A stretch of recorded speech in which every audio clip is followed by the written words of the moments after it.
Putting together a list of the greatest 80s rappers is, in a way, putting together a list of the foundation pieces of hip-hop music. With the culture emerging from park jams and block parties during the 70s, it was in the new decade that rap music would truly be created and commercialized for the masses. In the communities, by the time the 80s were come to a close, the culture was in full swing, and it felt like every other month we had a new rap act innovating a new production trend or rapping style. So let's get into it. Here are the top 20 best 80s rappers of all time. When Long Island rap duo EPMD debuted with their 1988 album Strictly Business, it was a revelation to the hip-hop world, moving beyond the usual James Brown crates for their samples. Eric Sermon and Parrish Smith dug into Zapp and Kool and the Gang vinyls, transforming their production into richer and funkier soundscapes than anything that was available at the time. The late great Biz Markie never claimed to be the greatest MC on the mic. He never said he was the best rapper alive. He never had the best bars, didn't wow you with his technical flow, or spit unforgettable punchlines. He didn't even write all of his rhymes. Big Daddy Kane helped him in that department. But what Biz did throughout his recording career, particularly during the 80s, was create some of the most original and innovation rap songs ever. Will Smith might be better known for his Hollywood achievements these days, and more recently for slapping the shit out of Chris Rock on stage at the Oscars. But back in the 80s, he was one of the biggest and most popular rappers on the planet. After linking up with DJ Jazzy Jeff at a house party in 1985, the two decided to join forces and released their debut single. A year later, the single's success led them to a deal with Jive Records, and by 1987, the duo were on their first major tour with the likes of Run-D.M.C and Public Enemy. Emerging during a time where hip-hop music was still very much seen as a fad by the music industry and executives, Salt-N-Pépa were responsible for breaking down the door for future female rappers to be taken more seriously. After the pair met at Queensborough Community College, where they were both studying nursing, they dropped the first single, which received some airplay on New York radio. Hailing from West Dallas, Texas, but making his name in LA, the D.O.C would play a foundational role in future West Coast record labels like Ruthless and Death Row. The D.O.C made his solo debut in 1989,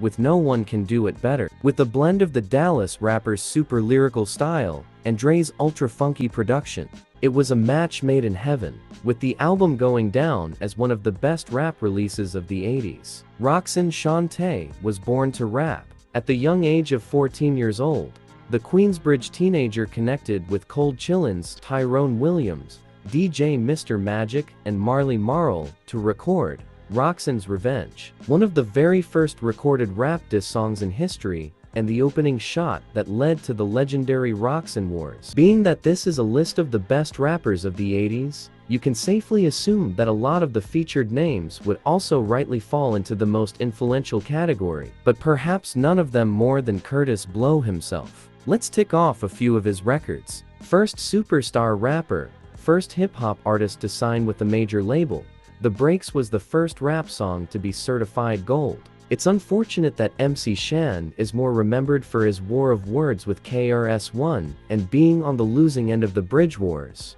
rather than the innovative Queensbridge legend that he is. From Cormega to Tragedy, Nas to Mobb Deep, the high-pitched street-hardened MC had an impact on generations of rappers to come out of the infamous housing projects. Kool Keith was so ahead of his time.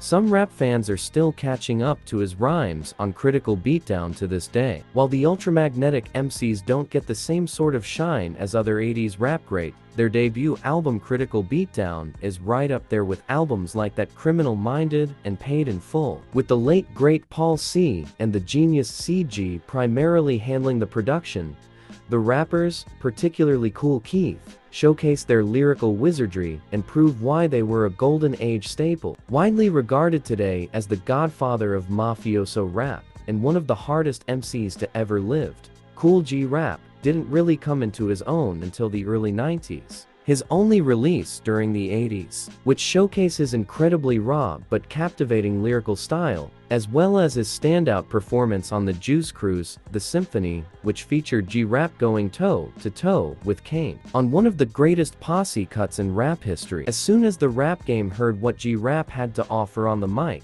they knew they're a new monster emerging from Corona, Queens. When you listen to MC Lyte's debut album, Lyte as a Rock, the first thing that leaps out at you is her voice. It was arguably her greatest strength on the mic. At just 12 years old, the Brooklyn MC was already rapping and writing songs. She dropped I Cram to Understand You, one of the first rap songs about the crack era. At 16 years old, though she had written it at 12, Lyte as a Rock dropped in 1988, would go on to become one of the most important rap records of the year and position. Lyte is one of the leading female rappers who helped to set trends and break barriers. Coming up during the late 70s as a member of the hip-hop group Treacherous 3, around the same time as pioneers like Melly Mel and Grandmaster Caz. Kool Moe Dee was one of the few old-school rap originators who managed to transition smoothly to the new era. Once Run-D.M.C dropped Sucker MCs, it was a clear changing of the guard,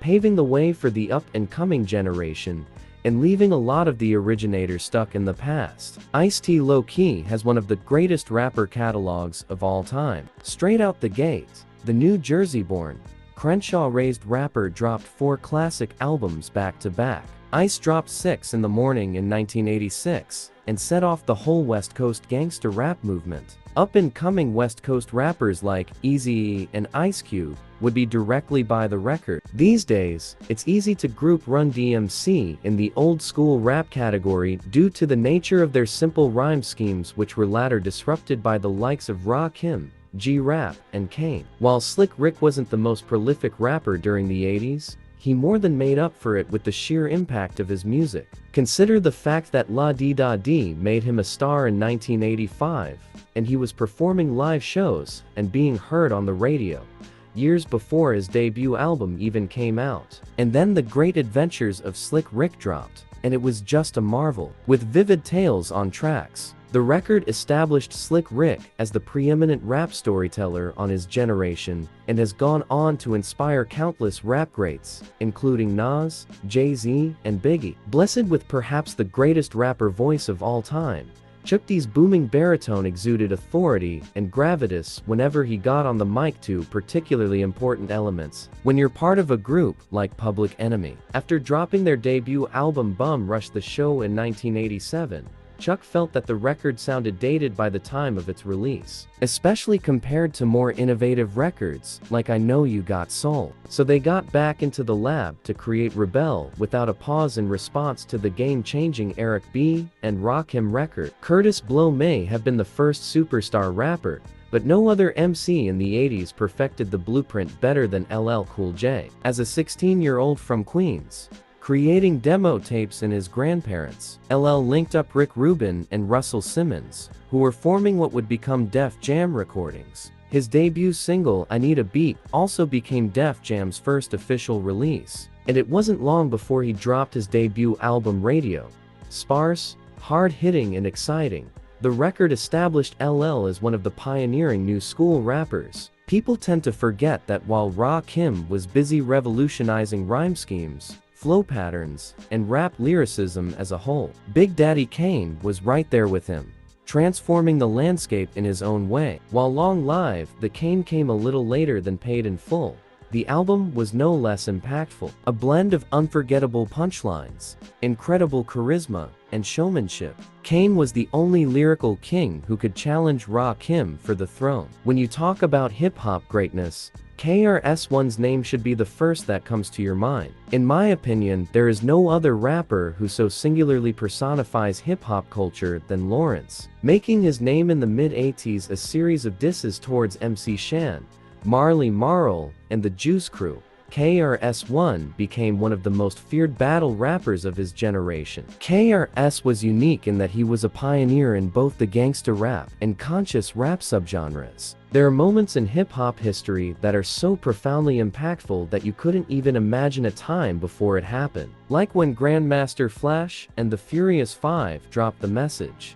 in 1982, or when Run-D.M.C changed the game with Sucker MCs in 1983. Eric B and Rakim had the same impact when they dropped Eric B is President backed by My Melody in 1986. Rakim transformed rapping from a relatively simple art form into something as complex as a jazz recital, and every single rapper after him has been influenced by it.